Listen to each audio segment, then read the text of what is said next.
ধনশিৰিত অস্ত্ৰ-শস্ত্ৰসহ বিদ্ৰোহী সংগঠন DHDUৰ 10 গৰাকী সদস্যৰ আত্মসমৰ্পণ ডিফত জিলা আৰক্ষী অধীক্ষকৰ সংবাদমেল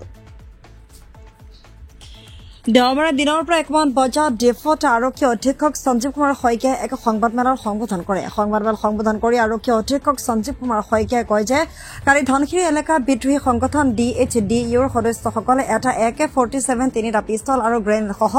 আৰক্ষীৰ ওচৰত আত্মসমৰ্পণ কৰে আজি ডিফত কাৰ্বি আংলং জিলা আৰক্ষী অধীক্ষক সঞ্জীৱ কুমাৰ শইকীয়াই সংবাদমেল সম্বোধন কৰি এই কথা অৱগত কৰে যোৱা এপ্ৰিল মাহৰ কাৰ্বি আংলঙৰ ধনশিৰি আৰু বৰলাংফাৰ অঞ্চলত সংগঠনটি সক্ৰিয় হৈ ধন দাবী তথা অসামাজিক কাৰ্যকলাপ চলোৱাৰ তথ্য আৰক্ষীৰ হাতত পৰিছিল যদিও লিখিতভাৱে কোনো অভিযোগ লাভ কৰা নাছিল উল্লেখ্য যে জিলাখনৰ শান্তি সম্প্ৰীতি বৰ্তাই ৰখাৰ ক্ষেত্ৰত আৰক্ষীয়ে এই DHDU সংগঠনৰ সদস্যসকলক আত্মসমৰ্পণ কৰিবলৈ বাধ্য কৰে কিছু ধনশিৰি আৰু বৰলাংফাৰ এৰিয়াৰ কিছু যুৱক বিশেষকৈ ডিমাচা যুৱক কিছু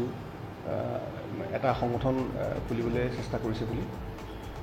নতুন সংগঠন এটা খুলিবলৈ DHDU বুলি তাৰপিছত আমি তেতিয়াৰ পৰা আমাৰ অভিযান আৰম্ভ কৰিলোঁ বিভিন্ন ধৰণৰ সময়ত আমি কেইবাবাৰো অপাৰেশ্যন চলালোঁ আৰু ফলস্বৰূপে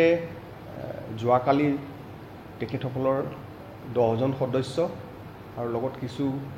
ৱেপন এটা AK-47 তিনিটা পিষ্টল গ্ৰেনেড আদি কৰি কিছু বস্তু তেখেতসকলে জমা দি পেলাই তেখেতসকলে আত্মসমৰ্পণ কৰে আৰু মূল সুঁতিলৈ ঘূৰি আহিবলৈ তেওঁলোকৰ ভুলটো বুজি পায় আৰু তেওঁলোকে মূল সুঁতিলৈ ঘূৰি আহিবলৈ তেওঁলোকে ইচ্ছা প্ৰকাশ কৰে আৰু তেখেতসকলে আমি সেইকাৰণে তেখেতসকলৰ চাৰেণ্ডাৰটো একচেপ্ট কৰিছোঁ ক'ত আত্মসমৰ্পণ কৰিব ধনশিৰি এলেকাত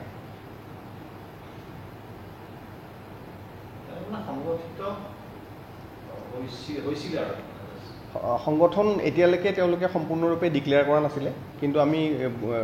গম পালোঁ গোপন সূত্ৰে যে তেওঁলোকে এনেকুৱা সংগঠন এটা বনাবৰ কাৰণে চেষ্টা কৰি আছে নাম কি নাম বুলি ক'লে ছাৰ সংগঠনটো যিটো DHDU বুলি আমি গম পাইছিলোঁ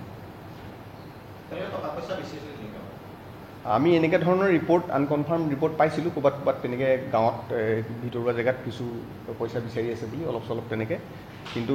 কোনো কমপ্লেইনেণ্ট আমি পোৱা নাই বা কাকো আমি ডাইৰেক্টলি তেনেকুৱা মানুহ পোৱা নাই